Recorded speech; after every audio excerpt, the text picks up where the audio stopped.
తెలుగువారి గుండె చప్పుడు ఎన్టీఆర్. ఎన్టీఆర్ ఈ 3 అక్షరాలు వింటే చాలు తెలుగువాడి హృదయం ఉప్పొంగుతుంది. తెలుగువాడి ఆత్మాభిమానానికి ప్రతీకగా ఈ 3 అక్షరాలు నిలబడతాయి. అలాంటి ఎన్టీఆర్ జయంతి నేడు. ఎన్టీఆర్ జీవితాన్ని 2 విభాగాలుగా మనం చూడవచ్చు. ఒకటి చలనచిత్ర జీవితం, మరొకటి రాజకీయ జీవితం. రెండింటిలోనూ ఆయన తన సొంత ముద్రని ప్రదర్శించి జనాన్ని ఆకట్టుకున్నారు. సినిమాల విషయానికి వస్తే మనకు తెలియందేముంది? రాముడు, కృష్ణుడు, సుయోధనుడు, రావణాసురుడు, బృహన్నల, అర్జునుడు, ఇలా అన్ని పాత్రలు ఆయన పోషించారు. ఏ పాత్ర పోషించినా దానికి తగిన ఆహార్యం, దానికి తగిన వాచకం, దానికి తగిన శరీరాలంకరణ అన్నింటినీ ఆయన చాలా చక్కగా చూసుకునేవారు. చాలా విచిత్రం ఏంటంటే రావణ బ్రహ్మ కానీ సుయోధనుడు కానీ ఎంత అందంగా ఉండేవారు అంటే అంత అందంగా కనిపించేవారు. ఆయన స్ఫురద్రూపి కావడంతో ఏ పాత్ర వేసినా ఆ పాత్రకు ఒక కొత్త అందము, కొత్త గుర్తింపు తప్పకుండా లభించేవి. రామారావు గారి గురించి చాలామందికి చాలా విషయాలు తెలుసు. నాకు తెలిసిన కొన్ని విషయాలని మీతో పంచుకోవాలని అనుకుంటున్నాను. ఆయన చాలా మొండి మనిషి. ఆయన ఒకసారి ఒక సినిమా షూటింగ్లో ఎద్దుతో పోరాడవలసి వచ్చింది. ఎద్దుతో పోరాటానికి డూపును పెడతామంటే వద్దని స్వయంగా ఆయనే పాల్గొని చెయ్యి విరగొట్టుకున్నారు. అలాంటి వాడు ఆయన. తర్వాత కూడా మరొక సినిమాలో ఏదో సాహసం చేయబోతూ ఆయన మరోసారి చెయ్యి విరగొట్టుకోవటం జరిగింది. ఆ చేతికట్టుతోనే ఆయన కొన్ని సినిమాల్లో నటించడం మనం అందరం చూసాం. ఆయనకి అన్ని పాత్రల మీద గట్టి పట్టు, అన్ని పాత్రల హావభావాలని ప్రకటించడానికి కావలసినటువంటి జ్ఞానం ఆయన సొంతం. అందుకనే రాముడుగా వేసినప్పుడు ఎలా ఉండేవాడో, కృష్ణుడుగా వేసినప్పుడు ఎలా ఉండేవాడో, ఆ ఇద్దరి వాచకాల్లోనూ ఆ ఇద్దరి ఆహార్యంలోనూ మనకి చాలా తేడాలు కనపడతాయి. అలాగనే ఒక ఫ్రేమ్లో కృష్ణుడుగాను మరొక ఫ్రేమ్లో దుర్యోధనుడుగాను ఆయన ఉన్నప్పుడు ఆ 2 పాత్రల నడుమ సంభాషణలలో మనం గమనించవచ్చు. ఆయన ఆ 2 విషయంలోనూ, ఇటు సంభాషణల విషయంలోనూ అటు నటన విషయంలోనూ కూడా ఎంతో తేడాని మనకి కనిపించేవారు.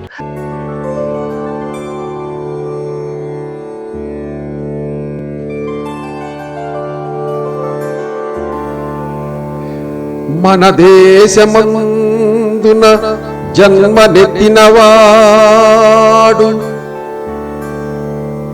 మన మానసములందు మసలువాడు,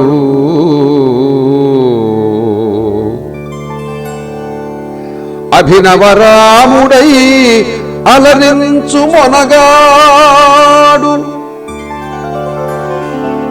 అభినవరాముడై అలరించు మొనగాడు, అలకృష్ణుడై నట్టి ఆటగాడు, శ్వేతాద్రివాసుడై త్రేతాగ్ని వెలిగించి నట సార్వభౌముడై నట్టివాడు, జగదేక వీరుడై జనహున్నివాసుడై చిత్రసీమకు సేవ చేయువాడు,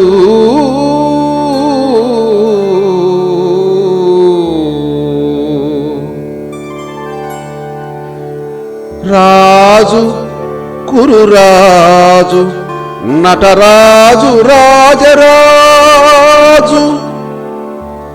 త్యాగి సురభోజ యోగి ఆయమధర్మరాజు పాత్రలందున జీవించు చిత్రరాజు అనుకరించగ సాధ్యమే అతని పోజు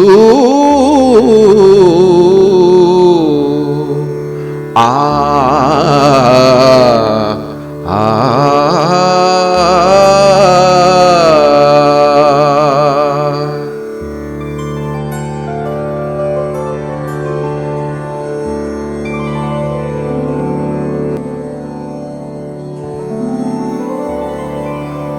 మానధనుడు ఘనుడు మాన్య రామారావు మానధనుడు ఘనుడు మాన్య రామారావు వేషభాషల రసి రోషముందు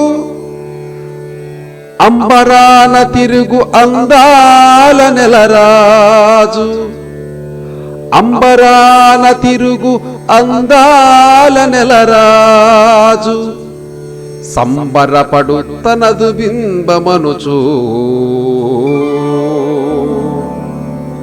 సంబరపడు తనదు బింబమనుచు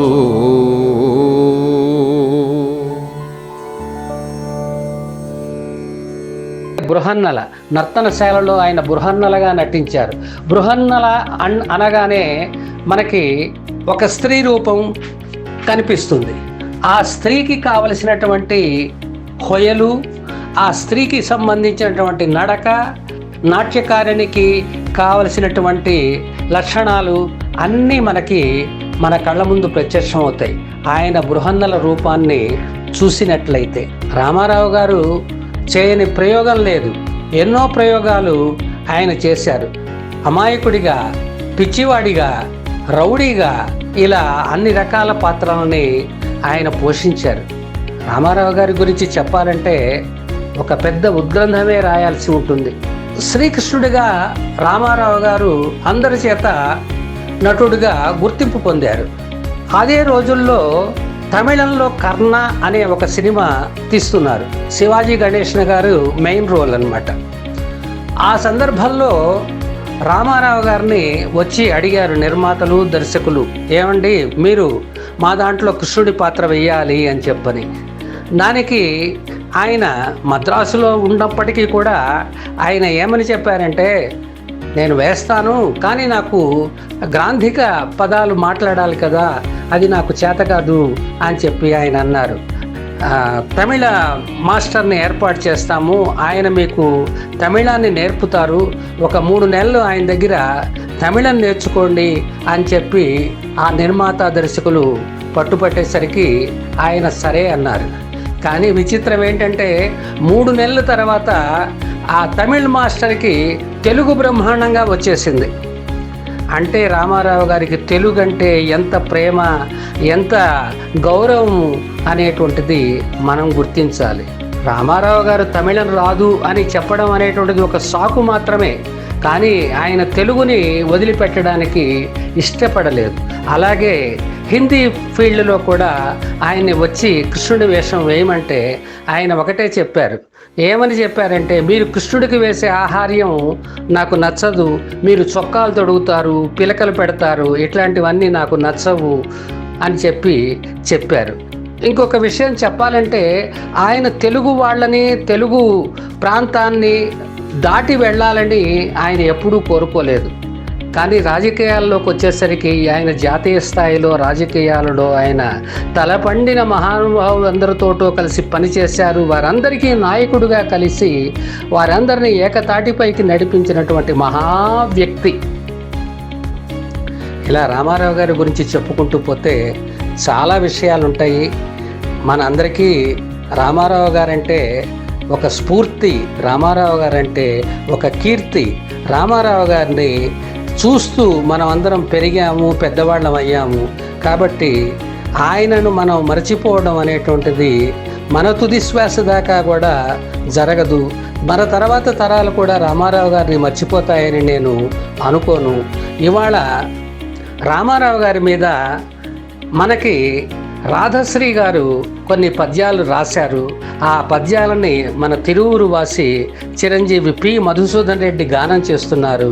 అవి విందాం. జై ఎన్టీఆర్, జై జై ఎన్టీఆర్.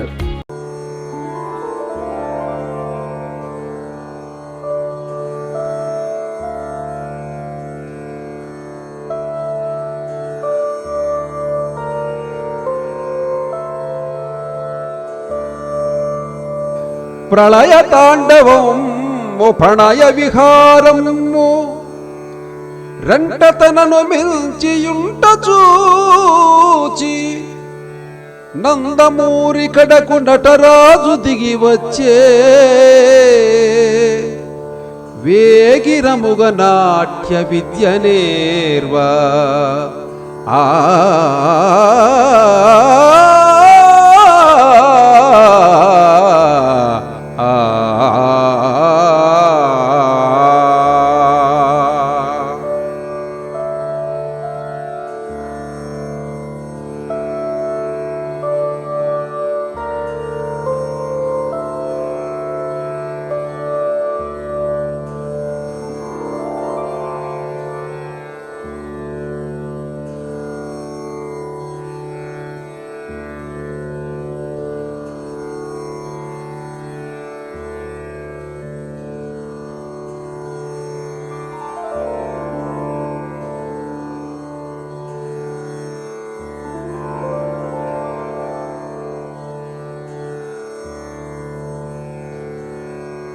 మరిన్ని వీడియోల కోసం మా ఛానల్ని లైక్ చేయండి, కామెంట్ చేయండి, షేర్ చేయండి, సబ్స్క్రైబ్ చేయండి.